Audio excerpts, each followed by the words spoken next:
There was a preacher one time who went to another church to deliver a sermon for a couple weeks. Kind of a fill-in lay pastor preacher, like Daryl does sometimes when a pastor needs to be gone.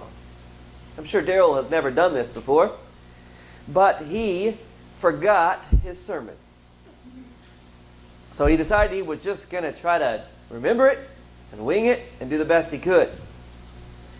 Well, in the middle of the sermon, he got a few things twisted around, and he was preaching on the loaves and fishes miracle of Jesus, and he said that the Lord took 4,000 barley loaves and 6,000 fish and fed 24 people and had a bunch of leftovers. And someone in the congregation yelled out, "Well, I could have done that."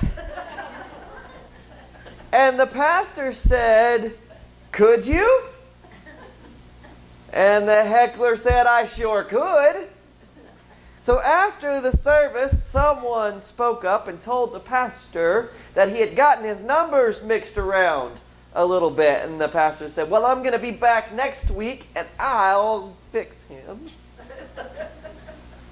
So the next week, the pastor stepped forward and confidently started his sermon. Again, he brought up the miracle of the loaves and fish. He told how 5 barley loaves and 2 fish fed 24,000 people. And then he pointed to the heckler in the congregation from last week's service. And he said, "Well, could you do that?" And the guy said, "I sure could." And the minister said, "How?" He was confused. "How are you going to do that?" And he said, "With the loaves and fishes left over from last Sunday."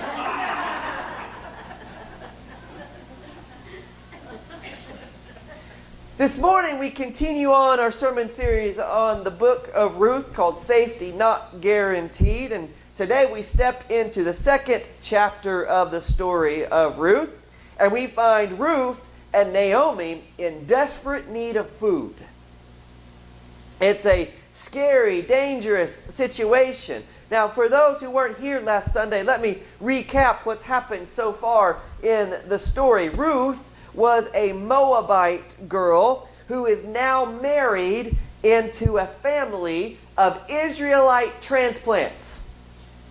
Israelites were now living in Moab because there was a famine back home. When Naomi's husband died, Naomi, the mother-in-law of Ruth, decided that she was going to pull up the roots and head back for Israel where she belonged. The famine was over by then. The family was over by then. There was nothing to keep them together by law. Her own husband had died about the same time as Ruth's husband, and so she advised Ruth and her other daughter-in-law, Orpah, to go back to their families in Moab, where they would be taken care of. And Naomi was going to go back to Bethlehem, where she had family. Orpah went back to her family, and Ruth said she wanted to go to Israel, to Bethlehem, with Naomi. After some back and forth, Ruth convinces Naomi that home is wherever she is. She says, "Where you go, I go. Where you live, I live. Your people shall be my people, and your God shall be my God." So Naomi gave in, and the two of them headed to Bethlehem. Now there's 2 parts to Naomi's decision to return home. One is that she will have a family connection of people to take care of her. The other reason she returned home is because she had heard that the Lord had considered his people and given them food. The famine was over, which creates a chance for food. And so while Naomi is returning to a place of familiarity and food, Ruth is going with her, but has none of that guaranteed. Ruth is from Moab, and she is headed to where there is no promise of anything: family, faith, or food. In the ancient world, traveling away from home, leaving the protection of one's friends and relatives behind, is a risky business. But she insists on going with Naomi. And so today we find Ruth ready to go out and gather some food for her and Naomi. It's interesting to note that in the story, Naomi's part of the conversation is as brief as possible. She seems still caught up in her grief and her bitterness, unable to take any steps to assist with the plan for her own survival at this point. So Ruth says that she wants to glean, which is to pick up leftovers. The laws in Leviticus forbade Israelite landowners to strip their fields completely clean as they harvested their crops. Harvesters were supposed to leave both the standing grain at the edges and whatever is not missed, whatever is accidentally missed during the harvesting process. All of that is to be left for those who are unable to own property for themselves to come, the widows, the orphans, to come and to glean from the fields. At this stage, the narrator allows us to imagine that Ruth arrived in Boaz's portion of the field by chance. She's looking for a field to glean. She doesn't know anybody, so she just looks for a field, and there is Boaz's. We also find out that Boaz is related to Naomi, but on her husband's side, her deceased husband's side.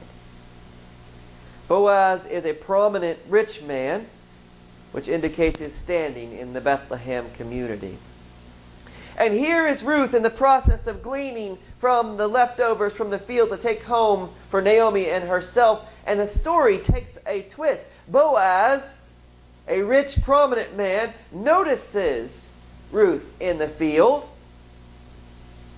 Now remember, you all probably know this very well. In a small town or a village, an unknown person is quickly noticeable. I remember when we first moved into Snyder, whenever we would have business in Snyder or would be over here eating at the cafe or doing whatever around town, maybe just taking a walk, people would drive by. Right? Who's that? I know everybody in Indiahoma, but I don't know who that is. And so Boaz and Ruth begin a conversation. And his curiosity about this new person in the field is piqued. Now remember, there's a family connection between Boaz and Ruth that he is discovering. And even when the explanation of that connection is being told, something starts to happen, something very important. Ruth is never called by name by Boaz. Even though she is acknowledged as a faithful person to Naomi, it's as if Boaz can't get past who she is, who her heritage is, what her past is.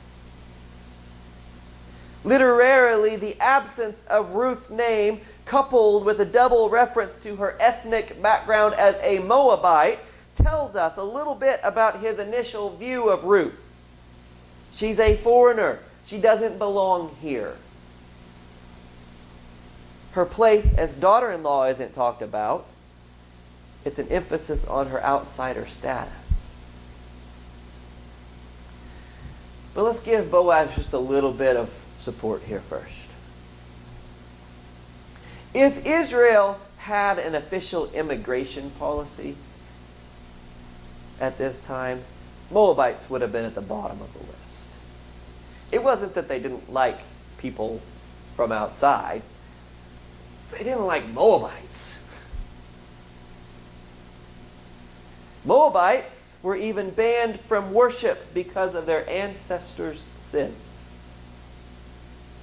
And so no one would have expected a warm welcome for Ruth. But did Boaz? Kick her out of the field? Actually, quite the contrary.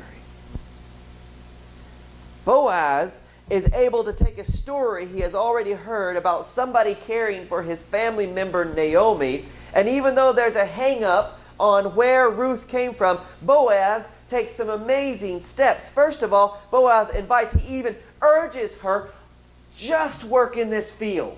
Don't even go to anybody else's field. Just stay here. Second, he gives her practical advice as to how she should behave. Stick close to the other young women around, and he has instructed the young men to leave them alone so they can do what they need to do.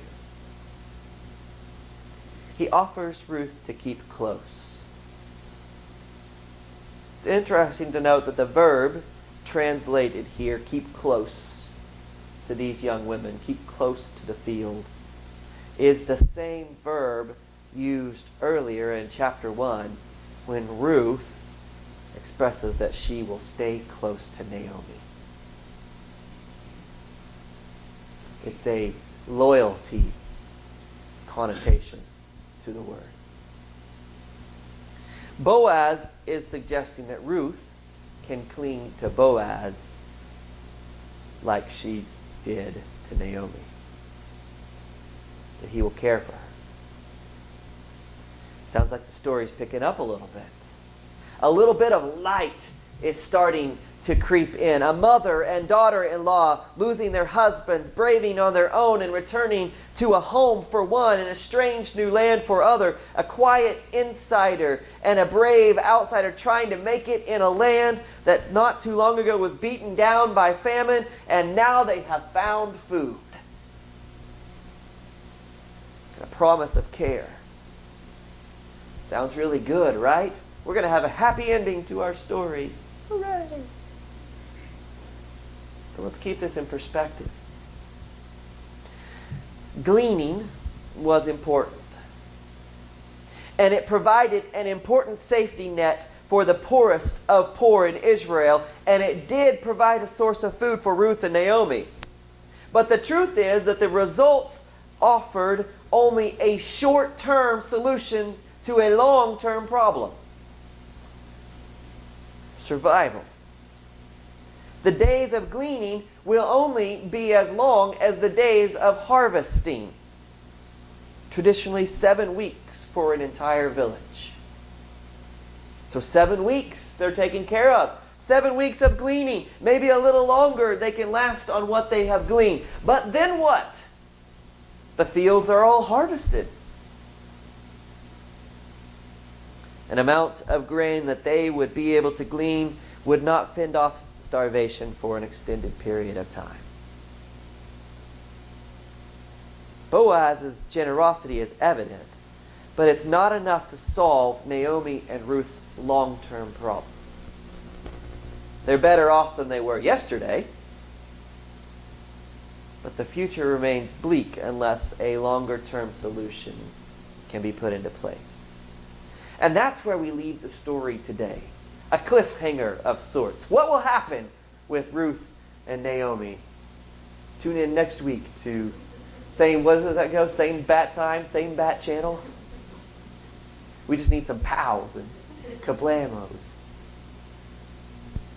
That's where we leave their story today. And it makes us ask the question, what do we do with this? Things are looking a little better, but they're not great. They've arrived in Naomi's hometown. They found a way for food for a little while. What does it speak into our lives today? With the rest of the story still hanging out there somewhere. Here's what it means for us. The risk I want us to consider this morning is not of Ruth or Naomi, but rather Boaz. It talks to us of names and stories and involvement. Boaz struggles to see past who Ruth was. She was a Moabite. He struggles to even acknowledge her by name, but he knew her story and he got involved in her story.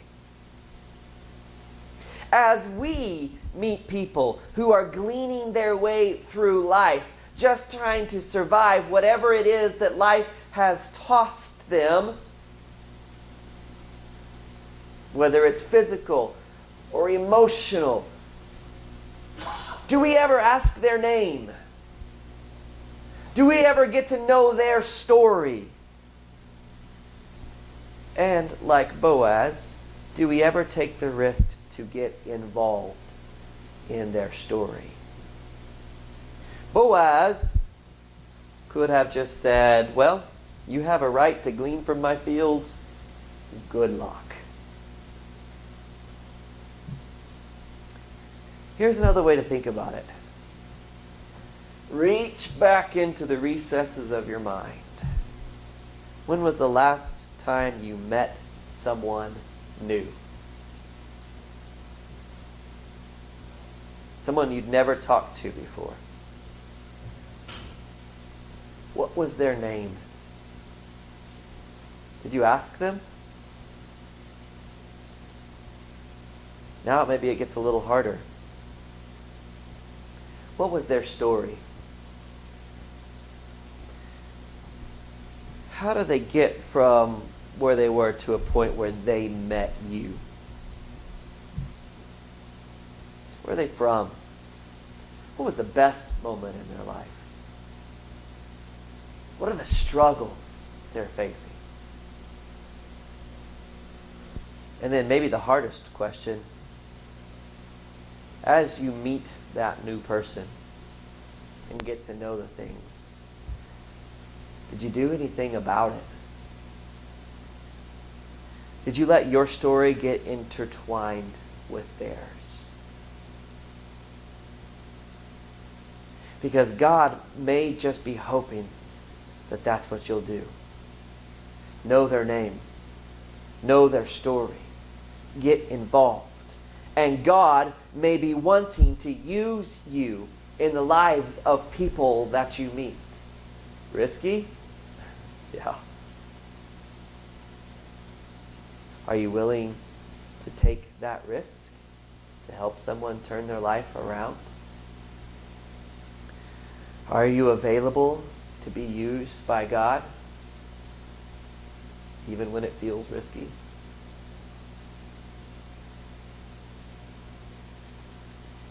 Are you willing to take that risk? Because safety is not guaranteed. Boaz could have had a lot to lose. What are you doing talking to that Moabite girl? What business do you have with her, Boaz?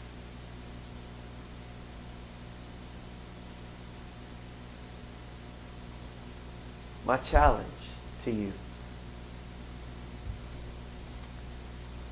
is that when God places somebody in your life, and God does place people in our lives, may you take the risk to know their name, to know their story, and not just the little bits of information we find out. Know their story. And may you let your lives be intertwined. In the name of the Father, and the Son, and the Holy Spirit.